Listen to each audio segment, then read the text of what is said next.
안녕하세요. 딸에게 들려주는 인문학 이야기 네 번째 시간입니다. 안녕. 오늘은 알렉산드로스 대왕이 동방 원정길에 항상 지니고 다녔던 두 권의 책 중 두 번째인 호메로스가 쓴 오디세이아를 보도록 하자. 오디세이아는 트로이 전쟁이 끝난 후 오디세우스가 집으로 돌아가는 10년 동안의 모험과 고난을 그리고 고향으로 돌아가 아내의 구원자들을 응징하여 집과 아내를 찾는 과정을 그린 이야기이다.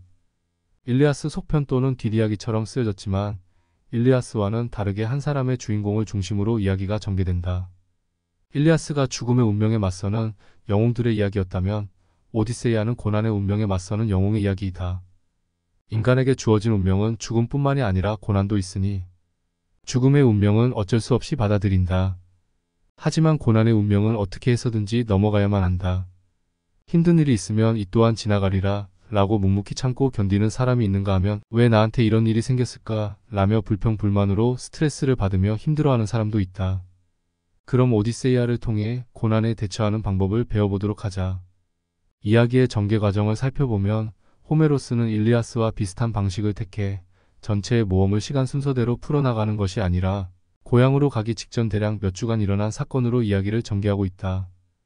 그러면서 자신의 과거를 회상하여 다른 사람에게 이야기하는 방식으로 그 내용을 좀 더 극적으로 표현해내고 있다. 요즘에 많은 영화나 소설 등 많은 작품들이 이런 형식을 빌려와서 이야기의 전개를 좀 더 효과적으로 나타내기도 한다. 영화에서는 이런 기법을 플래시백이라고 한다. 오디세우스의 첫 문장은 이렇게 시작한다. 들려주소서. 무사 여신이여. 트로이아의 신성한 도시를 파괴한 뒤 많이도 떠돌아다녔던 임기응변에 능한 그 사람의 이야기를 그는 수많은 사람들의 도시들을 보았고 그들의 마음을 알았으며 바다에서는 자신의 목숨을 구하고 전우들을 귀양시키려다 마음속으로 숱한 고통을 당했습니다. 그토록 애썼건만 그는 전우들을 구하지 못했으니 그들은 자신들의 못된 짓으로 말미암아 파멸하고 말았습니다. 그 바보들이 헬리오스 휘페리온의 솥대를 잡아먹은 탓에 헬리오스 신이 그들에게서 귀양의 날을 빼앗아 버린 것입니다. 이 일들에 관해 아무 대목이든 여신이여, 제우스의 따님이여, 우리에게도 들려주소서. 갑작스러운 파멸을 면한 다른 사람들은 모두 전쟁과 바다에서 벗어나 이제는 집에 돌아와 있건만 귀양과 아내를 애타게 그리는 오디세우스만은 여신들 중에서도 고귀하고 존경스러운 요정 칼립소가 자기 남편으로 삼으려고 속이 빈 동굴 안에 붙들어 두었다. 세월이 흘러 이타케로 귀양하도록 신들이 정해준 해가 돌아와도 그는 노고에서 벗어나 그곳에 가 있지 못했고 가족과 함께 하지도 못했다. 그러자 모든 신들이 그를 불쌍히 여겼으나 유독 포세이돈만이 그러지 않았으니 포세이돈은 신과 같은 오디세우스가 고향 땅에 닿을 때까지 끊임없이 그에게 화를 냈던 것이다. 여기서 무사 여신은 우리가 알고 있는 뮤즈의 여신을 말한다. 전체적인 내용을 살펴보자면 제1권은 고생을 한 오디세우스를 고향으로 보내자는 신들의 회의 장면이 나온다. 그 다음부터 사건까지는 오디세우스의 아들 텔레마코스가 아버지를 찾아 떠나는 모험 이야기이다. 어린 아들이 아버지를 찾아 떠나면서 겪게 되는 모험과 그 과정에서 성장하는 모습을 그린 성장 드라마에 가깝다.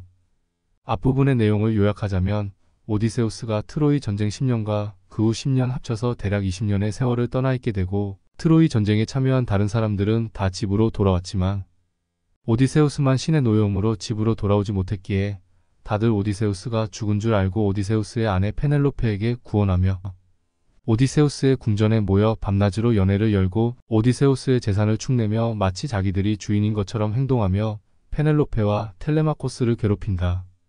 텔레마코스는 아직 어려 그들을 막아낼 힘이 없었다. 신들이 오디세우스를 고향으로 돌아가도록 회의를 통해 결정한 후 여신 아테네는 텔레마코스를 이끌어준다. 텔레마코스는 아버지의 소식을 알기 위해 아버지의 전우 네스트로와 메넬라우스를 찾아간다.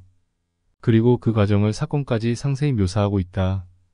제후권에서 11권까지가 오디세우스가 고향으로 돌아가기까지의 모험 이야기이다. 오디세우스는 요정 칼립소에게 붙잡혀 있는 상태로 등장한다. 제우스의 명령으로 칼립소는 오디세우스를 풀어주고 오디세우스는 뗏목을 만들어서 고향으로 떠나게 되지만 바다의 신 포세이돈의 미움을 받아 풍랑을 맞아 난파되어 파이아케스족의 나라로 가게 된다. 그곳에서 파이아케스족의 공주 나우시카를 만난다. 나우시카는 미야자키 하야오 감독의 애니메이션에서도 주인공으로 나오지 않니? 나우시카아는 오디세우스가 평범한 남자가 아니라는 것을 알고 그에게 먹을 것과 옷을 준다. 오디세우스는 파이아케스족의 왕 알키노우스를 만나고 환대를 받는다. 연애 도중 가인이 오디세우스의 영웅적 이야기를 노래하자 오디세우스는 격정을 못 이겨 눈물을 흘린다. 그러며 자신이 겪었던 이야기를 들려주는데 비로소 오디세우스의 모험 이야기가 본격적으로 나오게 된다. 그 이야기를 대략적으로 살펴보면 트로이 전쟁이 끝난 후 부하들과 함께 배를 타고 출발하여 키콘 사람들과 싸우고 그 다음에는 로토파고스 섬에 표류한다. 로토파고스 섬에는 하스 열매를 먹는데 이 열매는 한번 먹기만 하면 모든 것을 잊어버리게 된다. 그 다음 애꾸는 거인 키클롭스가 사는 섬에 가게 된다. 요즘 나오는 작품들에서도 괴물이 외눈박이로 나오는 경우가 많은 것 같다. 애꾸는 거인 중 한 명인 폴리페모스의 동굴로 가게 되고 그곳에서 키클롭스에게 동료들이 잡아먹히게 된다. 이에 오디세우스는 거인에게 희석하지 않은 포도주를 먹여 취하게 한 후 올리브나무 막대기를 불에 달구어 키클롭스의 눈을 찌르게 된다. 그러며 분노한 키클롭스가 자신의 이름을 묻자 자신의 이름은 아무도 아니라고 말한다. 눈먼 키클롭스를 고함 소리를 듣고 주변의 다른 키클롭스들이 와서 너의 눈을 멀게 한 사람이 누구냐고 묻자 폴리세모스는 아무도 아니라고 대답함으로써 오디세우스는 위기를 모면한다. 여기서 오디세이아 첫 문장의 구절처럼 임기응변에 능한 오디세우스의 모습을 볼 수 있다. 그리고 키클롭스가 키우는 양의 배에 숨어 동굴을 빠져나와 배를 타고 떠난다. 눈이 먼 키클롭스가 바위를 마구 던졌고 키클롭스로부터 빠져나왔다 생각되어질 무렵 키클롭스, 필멸의 인간들 중에 그대의 눈이 치욕스럽게 먼 것에 대해 묻는 이가 있거든. 그대를 눈멀게 한 것은 이타케의 집에서 사는 라에르테스의 아들 도시의 파괴자 오디세우스라고 말하시오. 라고 말한다. 이 일로 인하여 바다의 신 포세이돈의 분노를 사게 된다. 폴리페모스는 바다의 신 포세이돈의 아들 중 하나였다. 고난을 넘겼다 생각한 오디세우스가 교만해진 탓으로 다시 어려움에 처하게 되는 것이다. 아빠도 사업을 하다가 처음에 본심을 잃고 교만해져서 큰 어려움에 처한 적이 있다. 교만하지 않고 처음부터 끝까지 본심을 잃지 않고 살아가는 사람은 드문 것 같다. 어떤 일을 하건 일이 잘 될 때 이 부분을 생각해 스스로를 돌아볼 수 있는 사람이 되길 바란다. 그 다음에 바람의 신 아이올로스에게 가게 되는데 아이올로스는 오디세우스를 잘 대접한 후 선물로 항해에 방해가 되는 바람들을 모아서 주머니에 넣어주게 된다. 아이올로스가 준 주머니를 보고 일부 선원들은 전리품 주머니라고 오해하여 탐욕의 오디세우스가 잠든 틈에 그 주머니를 열게 되고 그러자 주머니 속에 있던 온갖 바람들이 쏟아져 나와 그들을 아이올리의 섬으로 다시 데려가 버렸다. 우리가 사회생활을 하다 보면 자신의 탐욕으로 조직에 피해를 끼치는 사람들을 보게 되기도 한다. 너도 주변을 잘 살펴 탐욕적인 사람은 멀리하도록 하는 것이 좋다. 이에 아이올로스는 화를 내게 되고 그들은 식인종이 사는 섬으로 가게 된다. 그곳에서 탈출한 것은 오디세우스의 배 한 척뿐이었고 그 다음으로는 여신 키르케가 사는 섬으로 가게 된다. 부하들은 키르케에게 잡혀 돼지가 되었고 오디세우스는 헤르메스 신의 도움으로 키르케에게서 무사하게 되고 부하들을 구출한다. 미야자키 하야오 감독의 센과 치히로의 행방불명에서도 엄마 아빠가 신들의 음식을 훔쳐먹고 돼지가 되는 장면이 나오지 않니? 그리고는 1년을 머문 후 키르케를 설득하여 집으로 향하게 된다. 키르케는 집으로 가기 전 먼저 저승 하데스와 무서운 페르세포네의 집으로 가서 눈먼 예언자 테바이의 테이레시아스의 혼백에게 아필에 대해 물어봐야 한다고 한다.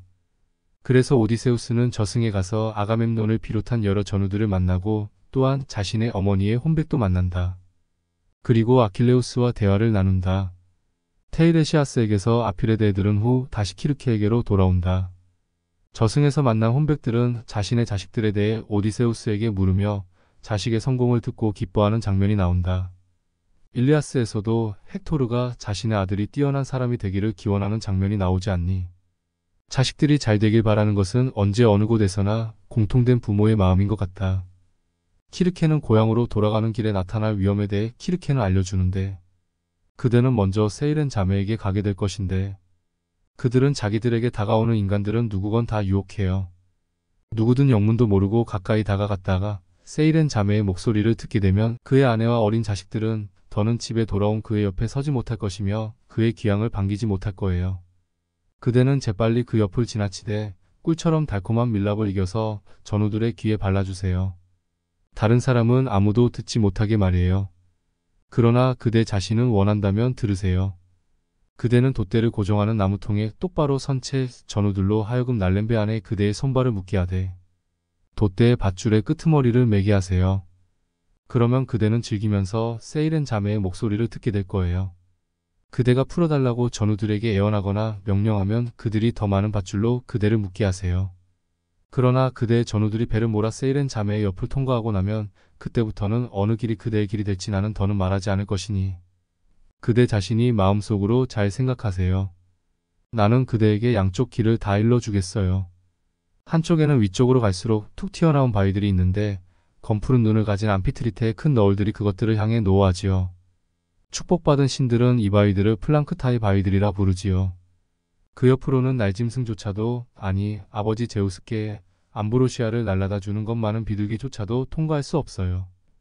바다를 항해하는 모든 배들 가운데 단 한 척만이 많이 칭송하는 아르고만이 이에테스의 나라에서 돌아가는 길에 그 옆을 통과했지요. 그 배도 파도에 의해 거대한 바위들에 내동댕이 쳐졌을 것이나 헤라가 이아손을 사랑하여 그 옆을 통과하게 해준 것이지요. 다른 쪽에는 두 개의 바위가 있는데 그 중 하나의 바위 중간에 어두침침한 동굴이 하나 나 있는데 그 동굴 안에 무시무시하게 지저대는 스클라가 살고 있어요.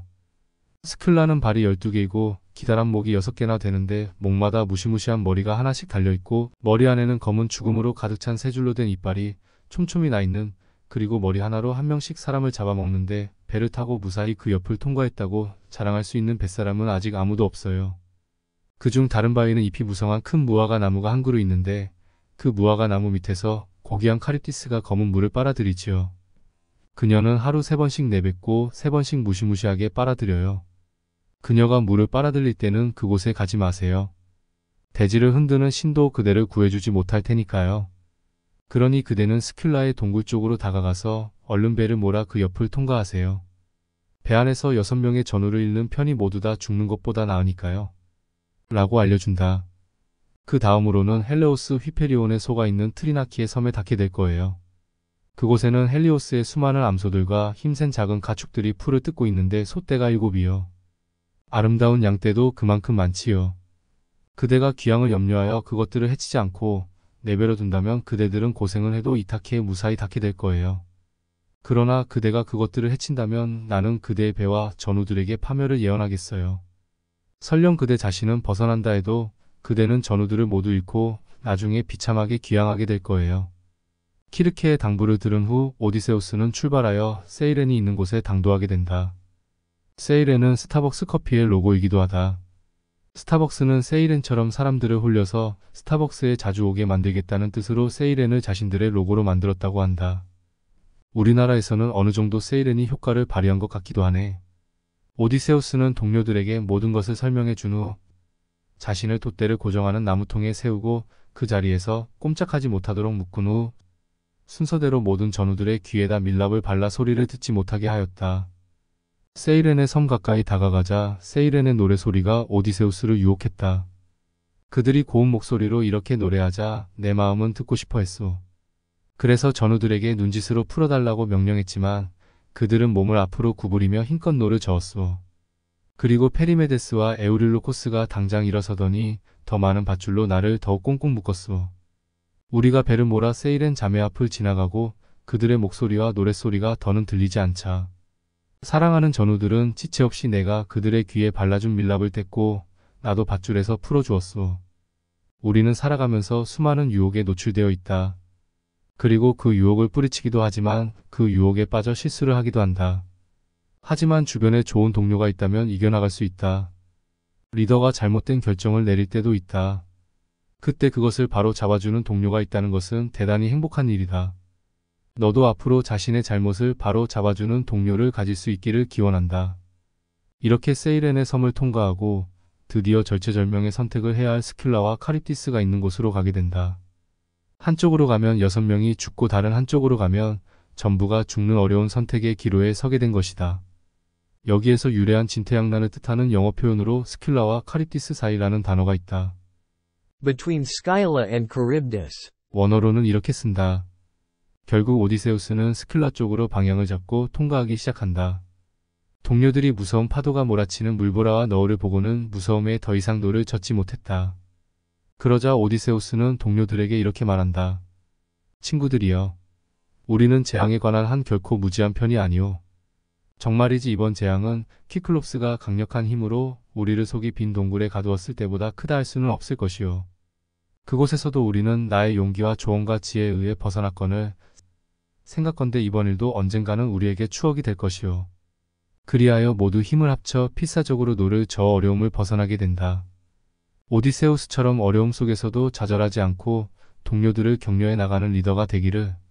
스큘라 앞에서 절대로 무장해서는 안 된다는 키르케의 언명을 잊어버리고 무장을 한 채 스큘라 옆을 지나며 동료들이 스큘라에게 잡아먹히게 된다. 오디세우스는 이렇게 회상한다. 그것은 내 눈으로 본 가장 참혹한 광경이었소. 그 바위들과 무서운 카립디스와 스큘라를 벗어나자 우리는 곧 신의 나무랄 데 없는 섬에 도착했소. 그곳에는 헬리오스 휘페리온의 이마가 넓은 훌륭한 소들이 있었고 힘센 작은 가축들도 많이 있었소. 그때 내가 검은 배를 타고 아직 바다 위에 있는데도 축사에 갇힌 소떼의 음매하고 우는 소리와 양떼의 맴에 우는 소리가 들려왔소. 그러자 눈먼 예언자 테바이의 테이레시아스와 아이아이의 섬의 키르케가 한 마리 내 마음에 떠올랐소. 그녀는 인간을 기쁘게 해주는 헬리오스의 섬을 피하라고 내게 신신당부했소. 오디세우스는 저승의 테이레시아스와 키르케의 예언을 들어 헬리오스의 섬을 피해야 한다고 말하지만 에우릴로코스가 다른 전우들을 선동하여 어쩔 수 없이 섬에 상륙하게 된다. 그들은 결국 헬리오스의 소를 잡아먹게 되고 분노한 제우스의 번개를 맞아 배가 부셔져 버리게 된다. 그 후 난파하여 결국 파이아케스 족으로 오게 된 것이다. 살다 보면 자신의 고집이나 오만으로 주변 사람들이나 조직을 힘들게 하는 사람들을 만나는 경우도 있다. 그런 사람들은 적당히 거리를 두는 것이 좋다. 또한 우리 자신이 그런 사람이 되지 않도록 자신을 되돌아보는 노력을 꾸준히 하는 것이 필요하다. 13권부터는 오디세우스가 고향 이타카로 돌아가 아들 텔레마코스와 힘을 합쳐 아내를 괴롭혀왔던 구원자들을 물리치는 이야기이다. 그 과정에서 거지의 모습을 하고 집으로 돌아왔을 때 늙은 개와 늙은 유모에게 정체를 발각당하기도 하고 아내와의 만남에서 두 사람만의 비밀을 알고 있으므로 서로를 알아보게 되는 등 재미있는 이야기가 펼쳐진다. 그리고 아들과 하인과 힘을 합쳐 계략으로 아내의 구원자들을 물리치고 아내와 집을 되찾게 된다. 나중에 농장에 혼자 살고 있는 늙은 아버지와 재회하고 살해된 구원자들의 친족들과의 싸움은 아테나 여신이 중재하여 주변의 나라들과 화해하며 이야기는 끝이 난다. 사실 오디세이아는 바다를 항해하는 모험 이야기로 볼 수 있다. 첫 번째 시간에 이야기했듯이 그리스는 외국과의 교역을 통해 곡식과 필요한 물건들을 조달했다. 하지만 초기의 그리스는 바다가 낯설고 항해에 대한 지식도 부족했다. 하지만 끊임없이 항로를 개척해 나가야 하는 상황이었다. 하지만 미지의 바다는 무시무시한 괴물들이 살고 풍랑과 폭풍의 목숨을 잃어야 하는 무서운 곳이었다. 그러니 바다를 가로질러 고향으로 돌아오는 영웅의 이야기는 그리스 사람들에게 꼭 필요한 이야기가 아니었을까? 미지의 바다를 항해하여 성공적으로 집으로 돌아오는 영웅이나 지도자는 그 시절의 사람들에게 꼭 필요했을 테니. 오디세이아에서 나온 영어 표현으로 오디세이라는 단어가 있다. 오늘날에도 많이 쓰이고 있는데 그 뜻은 경험이나 모험이 가득한 긴 여정을 뜻한다. 또한 2001년에 미국에서 발사된 화성 탐사선의 이름도 오디세이라고 지었지. 다시 오디세이아로 돌아가서 보면 오디세우스의 모험으로 잘 알려진 이야기 부분은 9권부터 11권까지의 이야기로서 전체 이야기의 가장 핵심적인 내용으로 볼 수 있다. 오디세이아는 오디세우스의 고난을 이겨나가는 모험을 통하여 고난을 맞이했을 때 좌절하지 않고 지혜를 모아 이겨내고 어려운 선택의 순간 지도자의 모습을 보여준다. 또한 어려움을 이긴 후 인간의 교만과 유혹에 흔들릴 때 잘못된 명령을 어기고도 올바른 길을 가도록 도움을 주는 동료와 자신의 욕망을 위해 전체 동료를 위험에 빠뜨리는 부하들과 좋은 동료였다가도 자신의 고집대로 다시 위험에 처하게 하는 사람 등 다양한 인간의 모습을 보여준다. 오디세우스의 모험 이야기는 후세에 나온 모든 영웅이나 주인공의 모습의 원형인 듯하다. 주인공은 사랑하는 사람을 만나기 위해 집으로 돌아오다 고난을 만난다. 고난을 헤쳐나가다 자신의 교만으로 어려움을 겪게 되고 동료의 도움으로 어려움을 이겨내기도 하며 동료들 때문에 다시 고난을 맞기도 한다. 그리고 심지어 죽기도 한다. 오디세이아에서는 하데스에 갔다 오는 것으로 죽음을 넘는다. 보통의 주인공은 죽음의 순간 누군가의 도움으로 다시 살아나며 주변 사람들에게 죽었다고 여겨지기도 한다. 우여곡절 끝에 집으로 돌아오지만 집에는 악당들이 바글바글하다.